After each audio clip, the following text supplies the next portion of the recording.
본문 말씀을 가지고 낙심해 있는 당신에게라는 제목으로 말씀을 나누고자 합니다. 여러분 혹시 자살을 생각해 보셨습니까? 어떤 사람들은 이렇게 말합니다. 왜 그런 생각을 해? 죽을 용기가 있으면 그 용기로 살아야지 말이야 라고 말을 합니다. 그리고 어떤 사람은 이렇게 말합니다. 자살을 거꾸로 하면 살자인데 열심히 살아야지, 그렇게 말을 합니다. 그러나 정말 자살을 고민하고 자살의 문 앞에까지 가 있는 사람들에게는 그런 말들이 큰 위로가 되지 않습니다. 자살 충동을 진심으로 경험해보지 않은 사람들은 그런 말들에 동의할지는 모르겠지만, 정말 죽고 싶어서 자살의 코앞에 있는 사람들은 그 우울과 낙심의 수렁에 빠져서 스스로 살 용기와 힘도 없는 상태인 것입니다. 그런데 여러분, 우리가 인생을 살다 보면은 크고 작은 실패와 낙심에 빠질 때가 있습니다. 대부분의 사람들은 이 사소한 실패와 이 낙심이 올 때에 자신 나름대로의 이겨내는 방법들이 있어요. 그래서 자기 스스로 그것을 극복하고 이겨내기도 합니다. 그러나 우리의 모양과 생김새가 다 다르듯이 사람의 마음도 다 다르다는 거예요. 그래서 실패와 낙심을 쉽게 극복하지 못하고 점점 그 수렁으로 빠져드는 사람들도 있다라는 것이에요. 또 그런 사람이 아닐지라도 인생의 실패를 겪고 자신의 힘으로 이 상황을 도저히 벗어날 수 없을 것 같을 때, 또 회복될 것이라는 소망이 전혀 보이지 않을 때, 우리는 이 모든 것을 끝낼 수 있을 것이라는 생각을 가지고 자살이라는 것을 생각하게 됩니다. 그러나 여러분, 우리 그리스도인들에게는 그것이 끝이 아니에요. 우리가 믿는 믿음은 그것이 끝이 아니라는 것입니다. 히브리서 9장 27절을 보면, 화면 넘겨줘 보세요. 히브리서 9장 27절 우리 같이 읽습니다. 시작. 한 번 죽는 것은 사람에게 정해진 것이요 그 후에는 심판이 있으리니. 그렇습니다. 우리 그리스도인들이 믿는 것은 끝이 아니라는 것이에요. 그래서 오늘은 낙심한 그리스도인들이 도대체 무엇을 바라봐야 할 것인지 우리 같이 한번 생각해 보기를 원합니다. 우리 제자들, 본문으로 들어가서 제자들을 바라볼게요. 제자들의 입장에서 생각해 보면, 여러분, 어부였던 제자들이 예수님의 부르심을 받아서 자신의 생업인 배와 그물도 내버리고 예수님을 쫓았습니다. 온전히 자기의 모든 것을 걸고 예수님을 따랐던 것이에요. 그렇게 3년 정도 예수님을 따라다녔습니다. 따라다니면서 물고기 2마리와 보리떡 5개로 5,000명을 먹이시는 오병이어 사건도 바라보았습니다. 또 병든 자를 고치시는 것을 보았습니다. 또 눈먼 자를 보게 하시는 것을 보았습니다. 심지어는 죽은 나사로까지 살리시는 그런 모습을 제자들은 보았습니다. 여러분, 제자들의 입장을 생각해 보세요. 그렇게 예수님을 따라다니면서 그런 기적들을 바라볼 때는 꿈만 같았을 거예요. 아, 우리 예수님의 정말 능력자시구나 하면서 꿈만 같았을 거예요. 곧 하나님의 나라가 오겠구나. 예수님과 함께 동행할 때는 꿈길을 걷는 것 같았을 거예요. 그러나 여러분 어떻습니까? 우리가 지난주에 우리가 들었듯이 예수님께서는 로마 군인들에게, 그 로마 군인들을 앞세운 유대인들과 대제사장들에게 의하여 잡혀가셨습니다. 그리고 빌라도의 재판에 의해서 십자가에 달려 숨을 거두셨습니다. 그 모습을 보았던 제자들의 충격은 어땠을까요? 충격에 쌓이고 이제 어떡하지? 어찌할 바를 모르는 그런, 쉽게 말씀드리면 멘붕의 상태가 되었을 것이라고 생각되어집니다. 아니, 우리 생업도 포기하고 3년이나 예수님을 따라다녔는데 그 모든 것이 한순간에 무너져버리는 그런 충격을 받았을 거예요. 그렇게 당황하고 멘탈이 무너지다 보니 할 수 있는 것이 아무것도 없었을 거예요. 여러분, 할 수 없는 것이 아무것도 없이 이렇게 멍하니 있을 때 무엇이 가장 생각날까요? 이들은 평생 해왔던 물고기 잡는 일이 생각났을 거예요. 요한복음 21장 3절을 보세요. 우리 본문 좀 앞으로 가서 요한복음 21장 3절 우리 같이 읽습니다. 시작. 시몬 베드로가 나는 물고기 잡으러 가노라 하니 그들이 우리도 함께 가겠다 하고 나가서 배에 올랐으나 그날 밤에 아무것도 잡지 못하였더니. 그렇습니다. 멘붕인 상태로 멍하니 있다가 우리 이제 뭐하지? 물고기나 잡아야지. 그럼 물고기나 잡으러 자기 하던 일, 익숙하던 하던 일대로 물고기나 잡으러 갔어요. 그런데 한 마리도 잡지 못한 거예요. 여러분, 물고기나 잡으러 갔는데 또 물고기도 한 마리도 못 잡았어요. 그럼 마음의 상심이, 낙심함이 더 커졌을 거예요. 그런데 어디선가 누가 묻습니다. 얘들아, 물고기 좀 잡았냐? 아니, 못 잡았어요. 그래? 그럼 저기 너희 배 오른편에 가서 그물을 던져라. 제자들은 배 오른편에 가서 그물을 던졌어요. 그랬더니 그물을 들 수 없을 정도로 물고기가 많이 잡혔다고 합니다. 그런데 여기서 의문이 생깁니다. 아니, 우리에게 그물을 던지라고 한 사람은 도대체 누구지? 그 사람 도대체 누구야? 그 중에 예수님이 사랑하시는 제자로 표현된 요한, 사도 요한이 먼저 알아봅니다. 그래서 우리 요한복음 21장 7절을 한번 보시겠습니다. 요한복음 21장 7절 다 같이 읽습니다. 시작. 예수께서 사랑하시는 그 제자가 베드로에게 이르되 주님이시라 하니 시몬 베드로가 벗고 있다가 주님이라는 하는 말을 듣고 겉옷을 두른 후에 바다로 뛰어내리더라.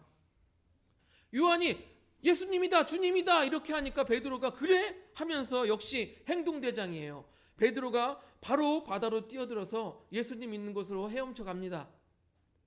그리고 제자들도 이제 배를 타고 예수님 있는 곳까지 가게 됩니다. 그랬더니 예수님께서 뭐하고 계셨습니까?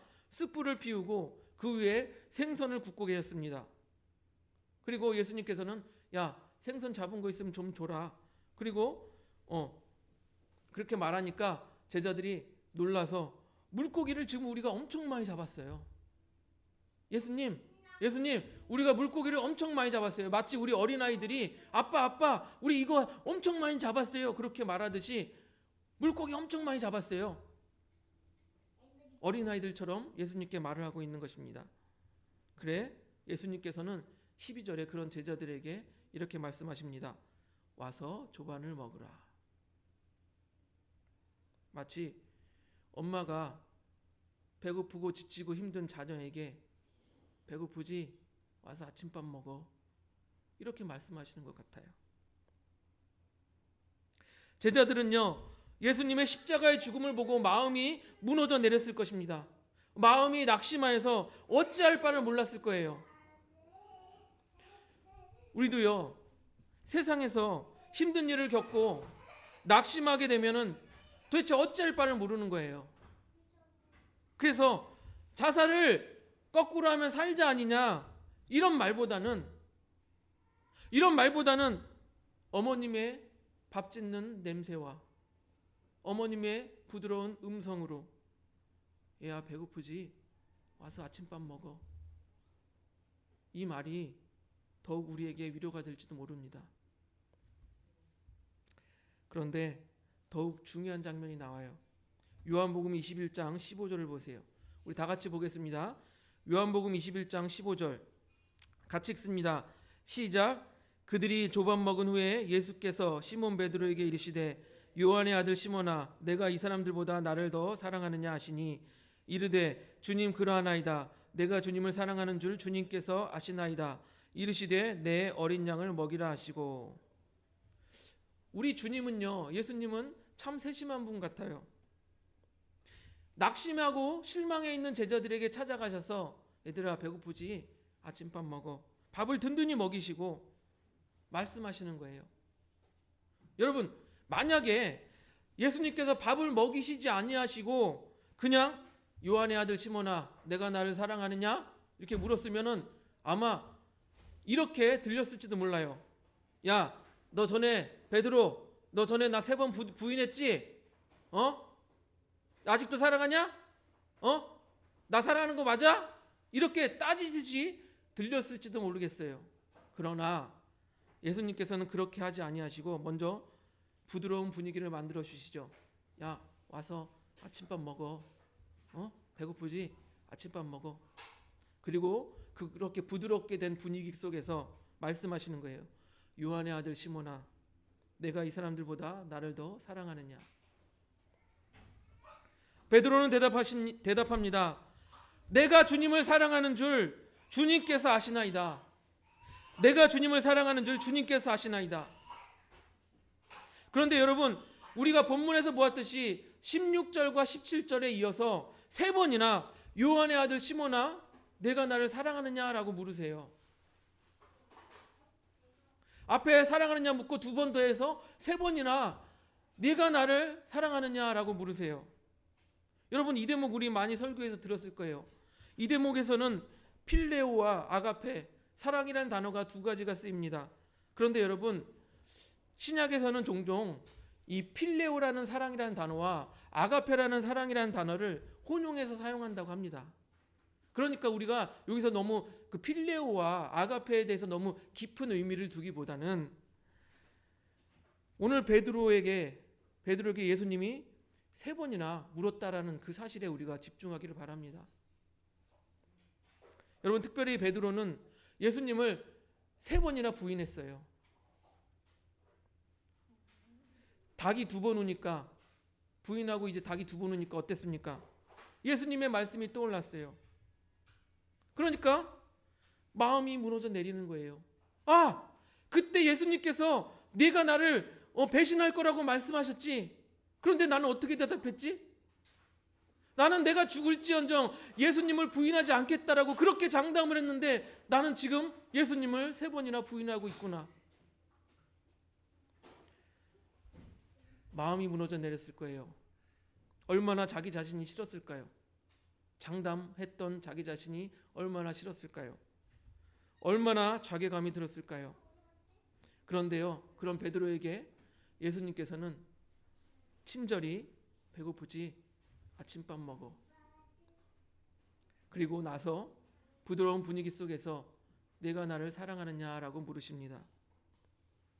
즉 사랑에 대해서 물으시는 거예요. 사랑. 그렇습니다. 우리가요, 낙심하여서 자살이라는 생각까지 이르게 될 때 우리가 생각하고 회복해야 될 것이 바로 사랑이라는 거예요.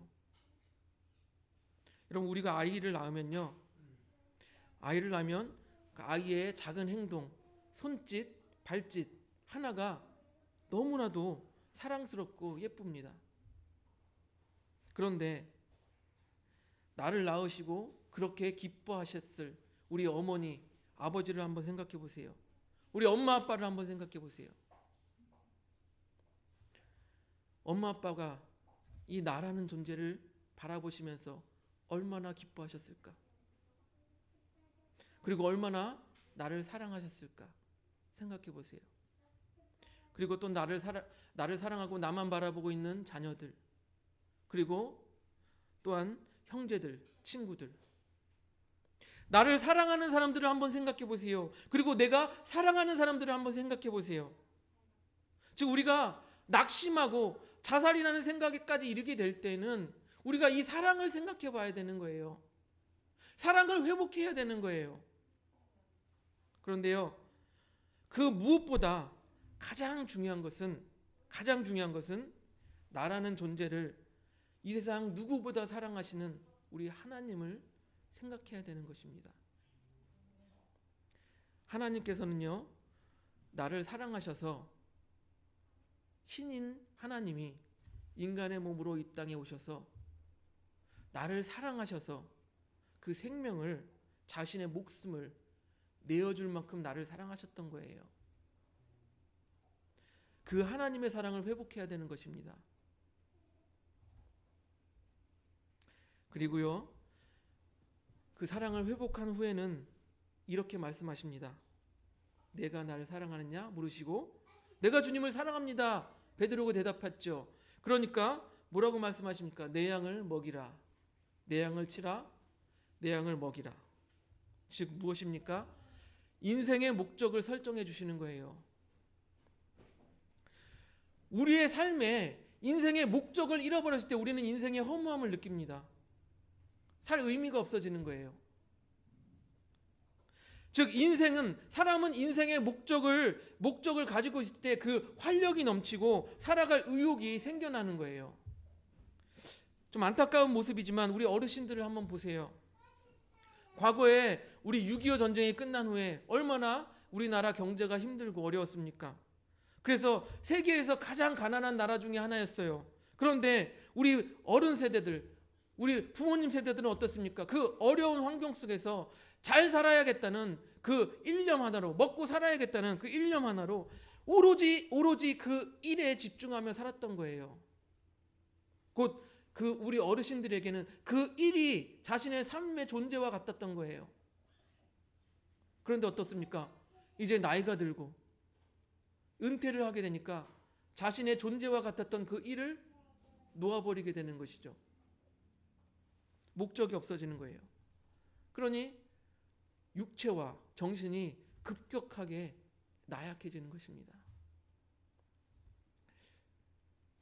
반면에 우리 어르신들 중에서도 일찍이 내가 비록 은퇴를 했지만 내가 이 봉사를 하면서 살아야 되겠다. 내가 비록 은퇴를 했지만 이런 취미를 가지고 내가 살아야겠다. 이렇게 목적을 설정하신 분들은 나이가 들어서도 활력 있게 사는 모습을 보게 됩니다.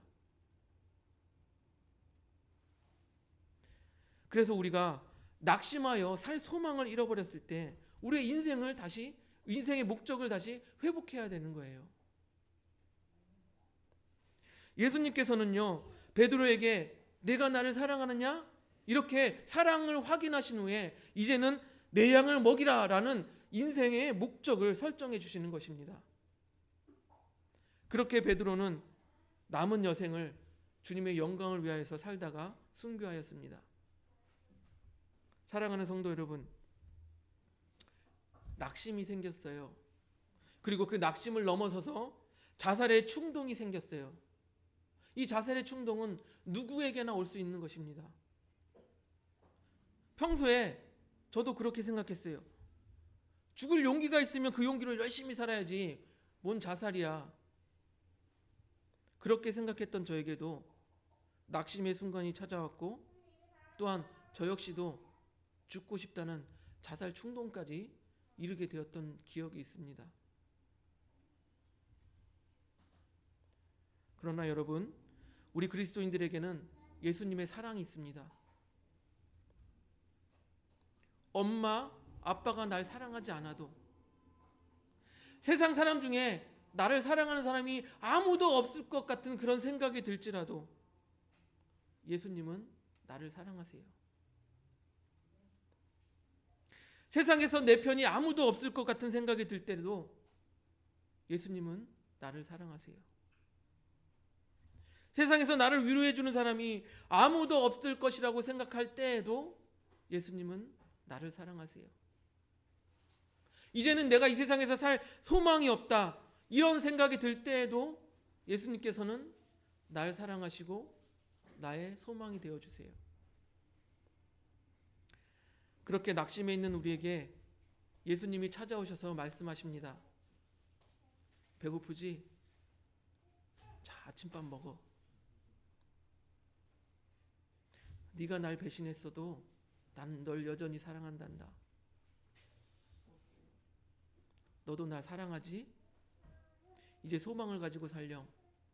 이제 소망을 가지고 내 뜻대로 살기를 바란단다. 그런 예수님의 음성이 들릴 때 이제 그 음성에 대해서 우리가 네 예수님, 내가 예수님을 사랑하는 줄 주님께서 아십니다 라고 대답할 수 있는 우리 그 사랑교회 성도님들이 되기를 주님의 이름으로 축복드립니다.